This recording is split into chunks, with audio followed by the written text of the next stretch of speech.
Hello and welcome to everyone. Our guest today is Julius Anglickas. Julius, can you please say a few words about yourself for the introduction so we can continue? And thanks for accepting the invitation. Yeah, my name is Julius Anglickas. I'm from Lithuania.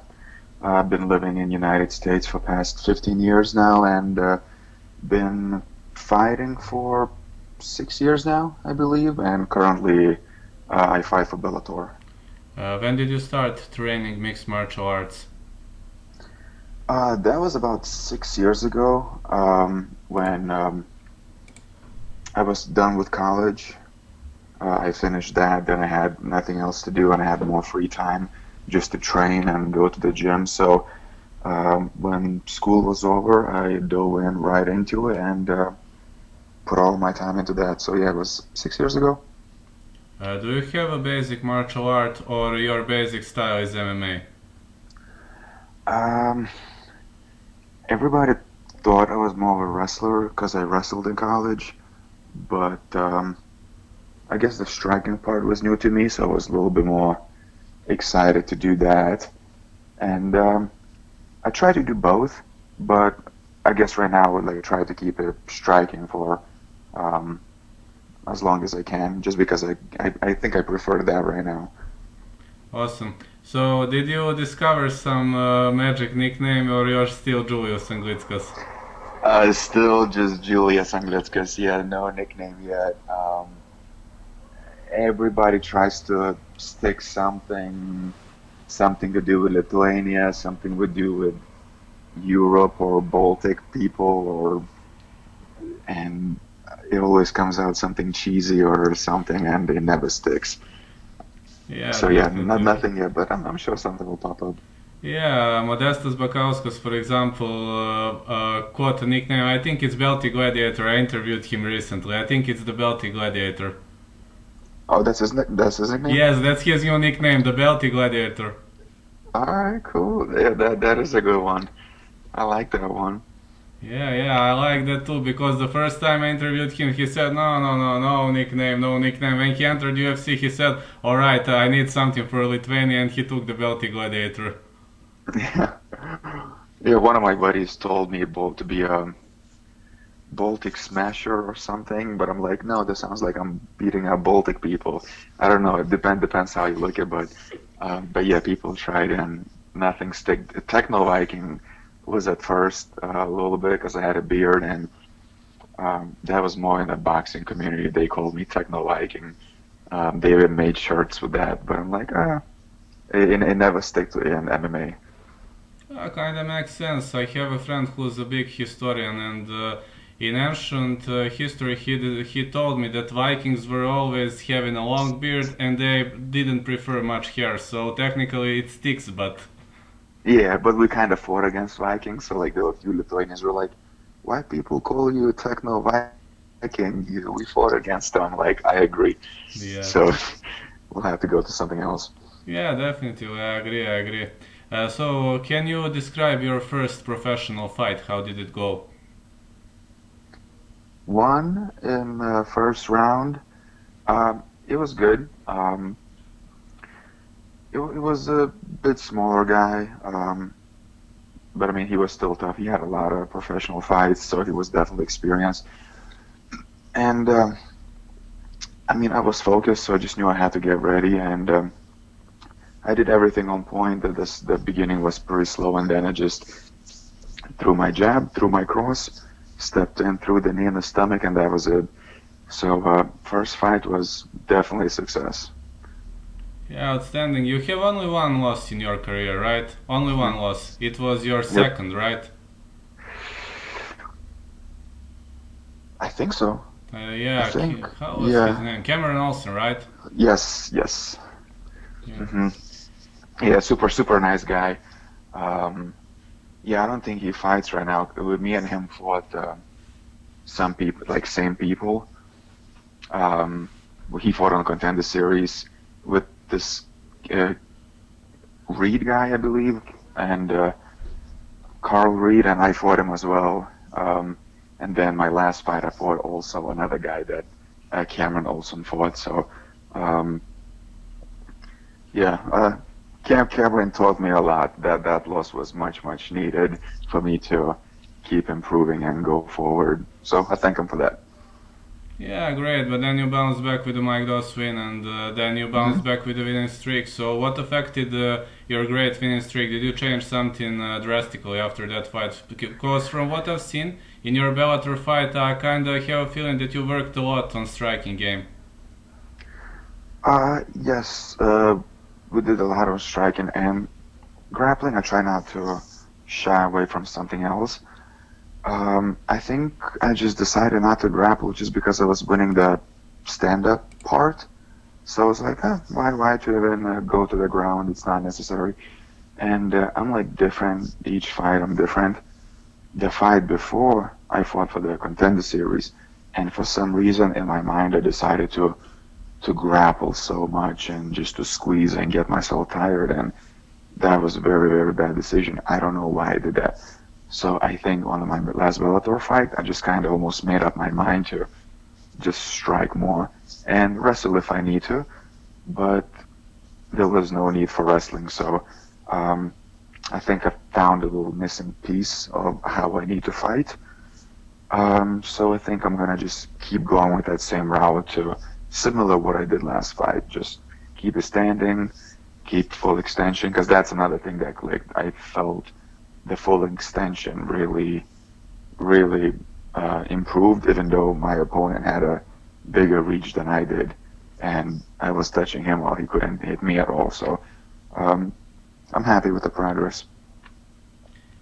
I noticed another drastic change in your fighting style after that fight with Mike Doss because you also scored two back-to-back chokes. So did you train chokes more, or it was just a natural move? Natural. 'Cause I try not to shy away from something. I always have days where I work on my striking, and I also have days where I work on my grappling as well or wrestling, and some days where I combine both. I try not to. I guess there is that saying, "You are strong as your weakest link" or something. So I try not to have weak spots. I mean, we all do here and there, but I try to address them.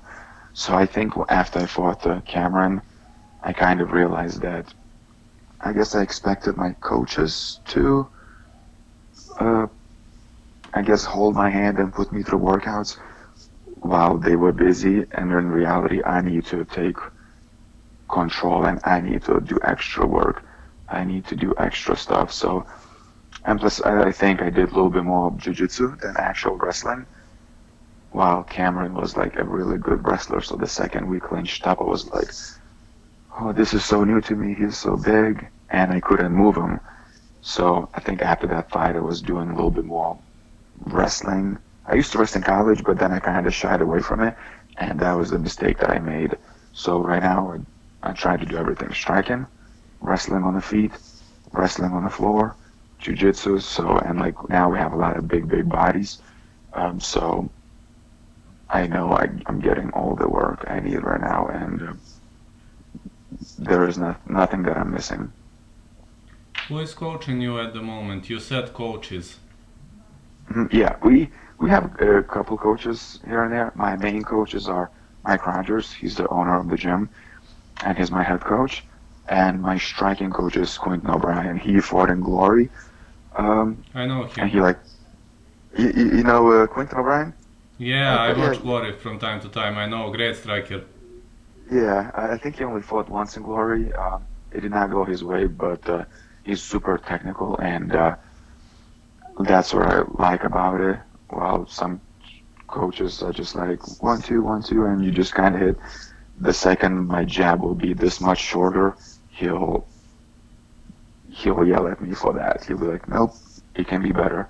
Nope, it can be better," and he won't stop repeating that. So I think that's why the striking was looking so good last fight, just because constant repetition of those perfect reps. So yeah, those are my main two coaches. Excellent. You said that you fought at Dana White Contender Series, so You choked Reed out, but there was no UFC contract, so it was kind of a big controversy, like in the case of Anthony the Genius Romero, who fought Mike Breeden and didn't get the contract too. They told him it happened because the fight was kinda non-interesting. I interviewed him yesterday. They told him, listen, your opponent was limping, you didn't finish him, and casual fans cannot realize that a limping opponent is the most dangerous one. It's kinda hard to explain it to them. What happened in your case? You were able to finish the opponent. Yeah, I think just, oh man, that whole fight camp was crazy. I think I like peaked at like 3 different times. I trained for like 20 weeks for that, so like I just overdid it. And I think it got into my head a little bit. I gave him too much credit in striking, like way too much credit. And I just decided to go in and wrestle, and I was squeezing too hard, just making sure he couldn't do his striking on me. When then I just kind of realized it's like, oh, like my striking is just still so much better. But somehow I made that little switch in my head just to grapple, I must grapple, and that tired me out, and it was part of it of why I looked bad. So it's like all my fault. I need to do a lot of mental figuring out to get my thinking in order. Because yeah, that fight, like I fought, but I did too much holding, and like nobody wants to see that. Like sure, I won, but Contender Series is kind of the point of Contender Series. It's for people to give it a little bit more of a show. Even though if you win, like it's still, that's the point of Contender Series, to show the people something exciting. So like people who fight, they need to be just a little bit more aggressive to make the point. So yeah, Dana White kind of had to make that point to the people. That fight wasn't too great. We have to not sign him, but they did call me halfway through the Bellator fight. So, but I was already in contract with Bellator, and I'm happy. No big deal. I mean, I'll fight for a long time. So once my Bellator contract is up, I'll see who gives me a better one. And yeah, I'll just go from there. So yeah, I'm not stressing. Yeah, great. When you step inside the cage, how much time do you need to determine whether your striking is better or not than the opponent's? If you didn't do, for example, let's say a very long tape study.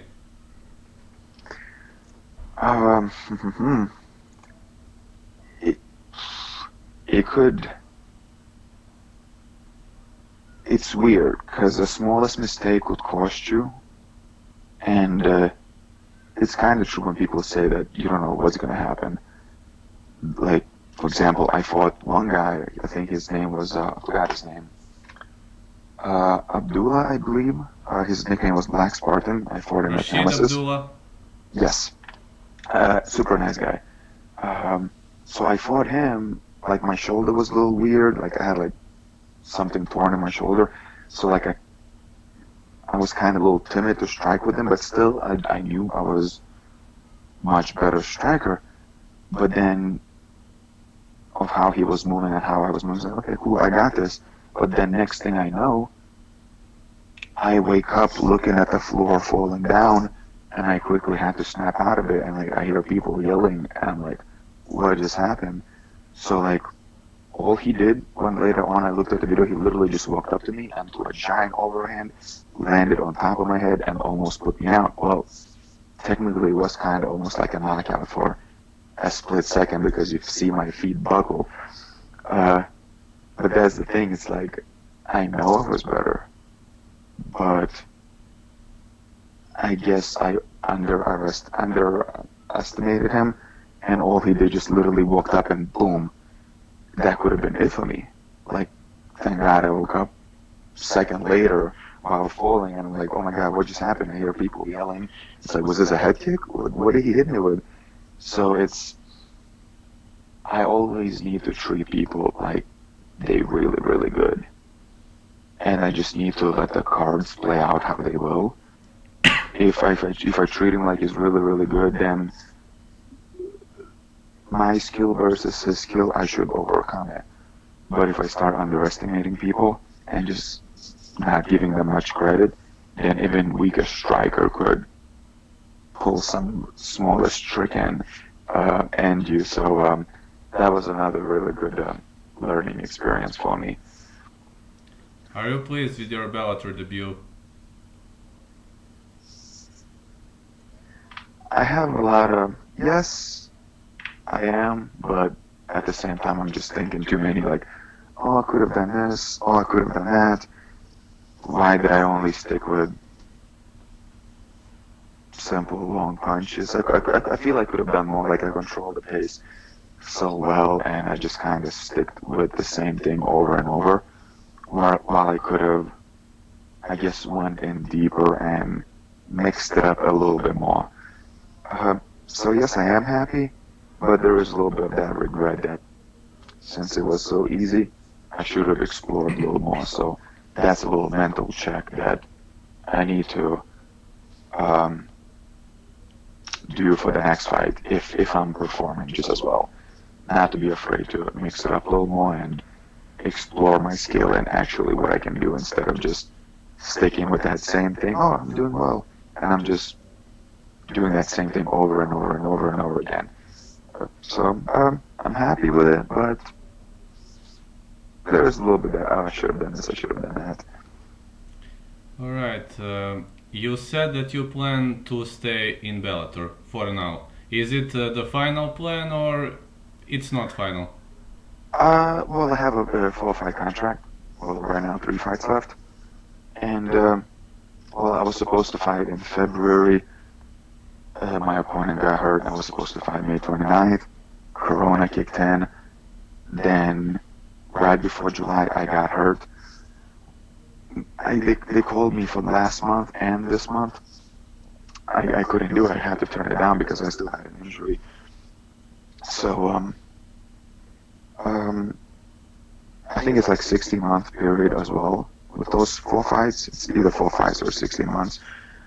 So I think 60 months will come before the 4 fights.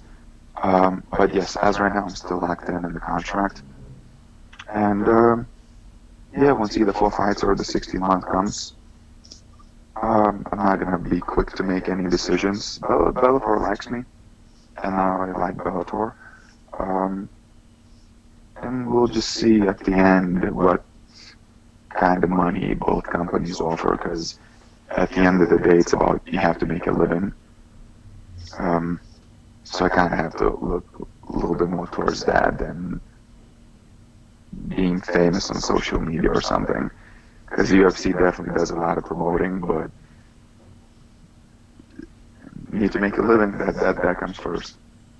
Yeah. Do you like about Bellator the fact that it brings people from various parts of the world, giving every state a chance to have its own competitor in one of the best promotions?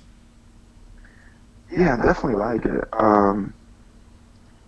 It's definitely good, and we have some guys who came from UFC, some bigger names, Phil Davis or Big Country, and so it's cool. I like it, and if I'm not mistaken, they do more shows in Europe than UFC. If I'm correct, right? Yeah. True, So because like, it changed because of COVID, but earlier it was only, I believe, 4 or 5 shows in Europe. Because I know I get up in the middle of the night, I don't get up for Europe events. yeah. Yeah. So yeah, like, they definitely have. I know. I think next month they're gonna have some in Italy, I believe. Yes. So I mean, that's awesome. I mean, I'm sure Europeans are super excited about it. I don't know how many shows there is in Europe, not including Bellator. So them having like a bunch of shows in Europe, like I think it's a good thing. I feel Bellator really thinks about the fighters and not just themselves. So I kind of appreciate that, and I definitely want to work for a company like that. So. Would you like to add something to this interview? Is there something we missed? Would you like to greet someone? Say it again? Would you like maybe to greet someone? Maybe to add something we missed? I don't know. Yeah, just just hoping to be back. Like I'm training right now. I'm like getting much healthier. For my injury, I had a little rib injury. My rib just popped off the cartilage, and it was bad. But training again, and hopefully November for sure. So you guys will see me in November again. So I'm still testing my body. It's coming along really nicely, and I'll let Bellator know that I'm finally healthy, and hopefully November will be the month I'll be back. Great. I hope after your Bellator contract ends that Lithuania will get the second UFC fighter. Absolutely. I hope so too. I wanted to be the first one, but I forgot the guy's name. What's the guy's name? Modestas Bakauskas. He beat me to it. I wanted to be the first Lithuanian, but he beat me to it. But he got the win, right? Yes, he got the. He defeated Andreas Michailidis with this, with this 12-6. Yeah. Yeah, Michailidis shot in, and he pressed Modestas against the cage, and Modestas did this 3 times. It was the end, the buzzer stopped the round, and Michailidis went to get up, and he crumbled, he crashed down, and Movahedi just stopped, didn't let him continue. So it's kind of TKO, I think. Yeah, there was a little controversial, like something illegal maybe. Elbows were perfectly legal because I was doing live commentary of that battle, because he was doing this, but cage like this cage, but it was here, it's legal. Okay. As much as I know, 12-6 here is legal, here is illegal. I mean, know the rules better, am I right, or? Who knows what changes? I know on the opponent who's down, you're not supposed to do that, but I think if you're like standing against the cage, that's completely fine. I thought there was some kind of small little controversy of something, but I mean, it happens all the time. In every single fight, somehow I have bumps in the back of my head. I'm like, how did I get hit there? So it happens all the time. It's fighting. So I'm glad he won, and he won it fair and square. I'm still mad he beat me too, and he got the UFC before me, but. No problem. In the rule book, what I was writing, if it's 90 degree, this is illegal, and for example 85 is okay. This should be okay. But that's only what I read. It doesn't mean it's correct, it's accurate, but I don't know. Yeah. To me it was perfectly legal blows, but I mean, you should check the fight and see, but I think it's perfectly legal. Yeah, I'll definitely have to check it out. Yeah. He is now set to meet Jimmy Crute. When is that? I think this is Australian fighter, a wrestler. Okay. Do they have a date? They have, but is it October or something? Not sure. Okay. Modestas published that. I think it's something in October. They have a date. Well, I'll have to watch it. It's upsetting. It's like I'm still hurt. I see all these people fighting and doing awesome things. I'm just sitting like, when is my turn? So. I'll get there. Yeah, no worries. In November you will probably fight again, and you will get back in the winning column. I mean, you have never left the winning column, so you will probably just extend your winning streak, but we'll see who's gonna be the opponent. Yep. Thank you so much for this interview. I will now start creating hope to make it. We'll see, depends on the program, but I will make it. Awesome, thank you. Alright, thank you so much. Have a great day, Julius. You too, bye-bye.